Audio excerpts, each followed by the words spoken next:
तीन दामाद की सास पार्ट 2। अब तक आपने सुना कि कावेरी जी अपनी तीनों बेटियों ईशा, मोहिनी और सुहाना की शादी तीन घर जमाई लड़कों के साथ करवा देती है। उन्हें लगता है कि ये लड़के शायद घर का कामकाज संभाल लेंगे, लेकिन उनके तीनों घर जमाई बहुत आलसी थे। वो नौकरी भी नहीं करते थे और बाहर का काम भी नहीं। कावेरी जी ने अपनी बेटियों से कहा कि वो प्रेगनेंसी का बहाना बनाकर अपने पतियों को सबक सिखाए। अब सुनिए आगे। मम्मी, आपने जैसा कहा था हमने वैसा ही किया, लेकिन देखिए ना, विवेक का हाल तो वैसा का वैसा ही है। घर में ना सुबह का नाश्ता बनता है और ना खाना। नौकरी पर जाने की बात करूं तो खाने को दौड़ते हैं मुझे। हाँ मम्मी, मैंने भी सुमित को कितनी बार कहा कि अगर नौकरी नहीं करनी तो कोई छोटी सी दुकान ही खोल लो। घर का खर्चा कैसे चलेगा? देखो दोपहर के 12 बजने आए और जनाब अभी तक सो रहे हैं। हाँ मम्मी, ईशा और सुहाना ठीक कहती हैं। अविनाश का भी यही हाल है। जब मैंने अपनी प्रेगनेंसी के बारे में कहा तो मुझसे कहने लगा, अरे दूसरी लड़कियां तो 9-9 महीने तक नौकरी करती है, बस डिलीवरी के टाइम छुट्टी लेती है। मोहिनी, तुम भी नौकरी करो। अब मुझे कहाँ नौकरी मिलेगी? मम्मी बताओ अब मैं क्या करूँ?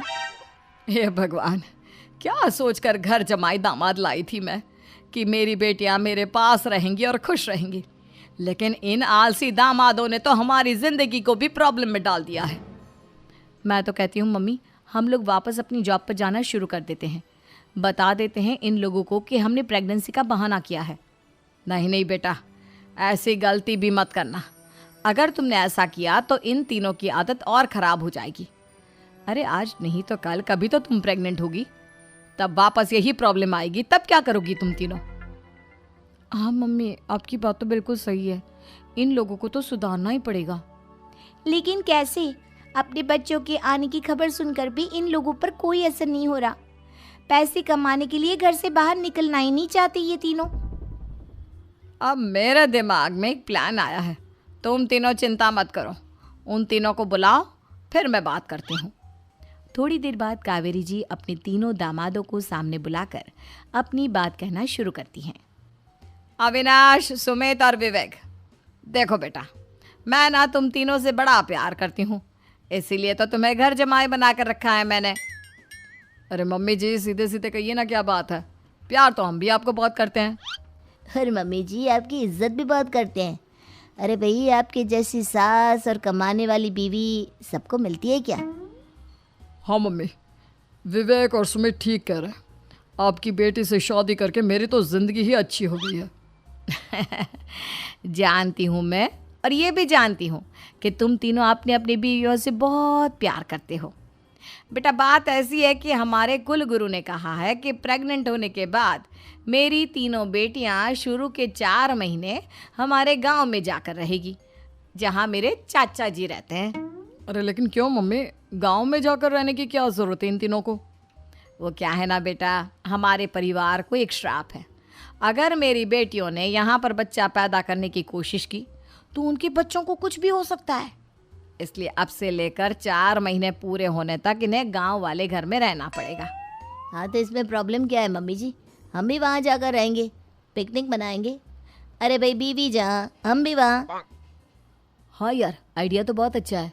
शहर की ज़िंदगी में रह रहकर परेशान हो चुके हैं, अब कुछ दिन गांव में बिताएंगे। तुम लोग समझने की कोशिश क्यों नहीं करते? तुम में से कोई भी वहाँ नहीं जा सकता, और मैं यहाँ रहूँगी ना तुम तीनों के साथ। 4 महीने की तो बात है, उसके बाद ये तीनों ही लौट कर आ जाएंगी। ठीक है मम्मी जी, अब हमारे बच्चों का सवाल है तो ये तो करना ही पड़ेगा। कावेरी अपनी तीनों बेटियों को कुछ दिन के लिए घर से बाहर कहीं दूसरे शहर में रहने के लिए भेज देती है। कुछ दिनों के बाद, अरे मम्मी जी, बहुत दिन से पिज्ज़ा नहीं खाया, मंगवाइए ना। क्या बताऊं बेटा, पहले तो बेटियां खर्चा दे देती थी क्योंकि उनकी नौकरी थी, लेकिन अब तो मेरे पास पैसे ही नहीं बचे। थोड़े बहुत पैसे हैं जो बच्चों की डिलीवरी में काम आएंगे। लेकिन मम्मी जी, आपकी बेटियों को वापस आने में तो अभी बहुत वक्त बाकी है। वही सोच सोच कर परेशान हो रही हूँ। सोच रही हूँ कल से दूध भी बंद करवा देती हूँ। अब दूध वाले को देने के लिए पैसे भी तो नहीं है ना। अरे नहीं नहीं मम्मी जी, अगर दूध भी बंद करवा दोगी तो मुझे चाय कहाँ से मिलेगी? और चाय के बिना मैं तो मर ही जाऊंगा। क्या करूं बेटा, इसके अलावा हमारे पास कोई ऑप्शन नहीं है, मेरे पास पैसे ही नहीं बचे। इस तरह कावेरी जी धीरे धीरे अपने तीनों दामादों को पैसे देना बंद कर देती हैं और घर में खाने पीने की चीजें लाना भी बंद कर देती है। अब वो तीनों बुरी तरह से परेशान होने लगे थे और इसलिए एक दिन तीनों प्लान करके घर से बाहर निकलते हैं और बाजार में जाने के बाद यार अच्छा खाना खाए हुए कितने दिन हो गए, पता नहीं कब अच्छा खाना मिलेगा। हमारी बीवियों के जाने के बाद तो हमारी हालत भिखारियों जैसी हो गई है यार। कुछ भी हो, मुझे तो आज पिज्ज़ा खाना ही खाना है। जेब में 1 रुपया नहीं है और पिज्ज़ा खाएगा, कहाँ से आएंगे पैसे? अरे देख वहाँ सामने बोर्ड पर क्या लिखा हुआ है, कंप्यूटर पर काम करने के लिए एक आदमी की आवश्यकता है। भाई मैं तो जा रहा हूँ, काम करूँगा और शाम तक पैसे लाकर आराम से पिज्ज़ा खाऊंगा। जा जा, तुझे कोई काम नहीं देने वाला, हम तो घर जा रहे हैं। चल भाई सुमित। सुमित और अविनाश वहाँ से चले जाते हैं और विवेक उस कंप्यूटर शॉप पर सारा दिन काम करके 5,000 रुपये कमा कर घर लौट कर आता है और अपने खाने के लिए अच्छी अच्छी चीज़ें भी लेकर आता है। ये देखकर विवेक और सुमित के दिल में भी कुछ पैसे कमाने की इच्छा जागती है। अरे सुबह सुबह कहाँ चल दिए तुम?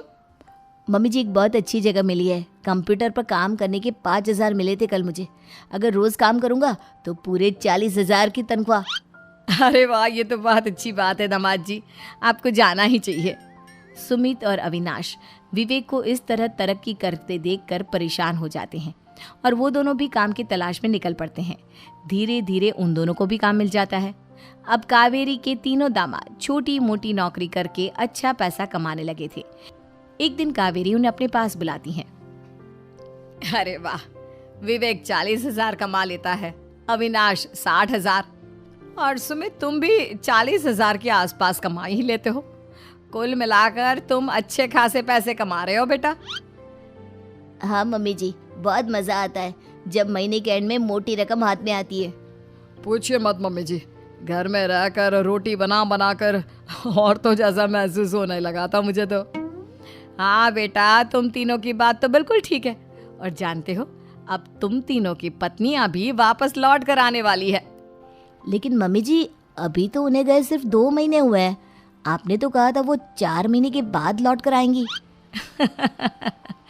ऐसा कुछ नहीं है बेटा, मैं सिर्फ तुम तीनों को सबक सिखाना चाहती थी कि आदमी घर में बैठकर बीवी की कमाई खाता हुआ अच्छा नहीं लगता। इस दुनिया में हर इंसान को मेहनत करनी चाहिए, काम करना चाहिए, चाहे वो औरत हो या आदमी, ताकि अपने परिवार को संभाल सके। कावेरी की बात सुनकर उन तीनों को अपनी गलती का एहसास होता है और कावेरी उन्हें सच बता देती है कि ईशा, सुहाना और मोहिनी शहर में ही कहीं दूसरी जगह रह रहे थे। शाम के वक्त उन तीनों की पत्नियां लौट कर आ जाती है और कावेरी जी का परिवार एक खुशहाल परिवार की तरह रहने लगता है।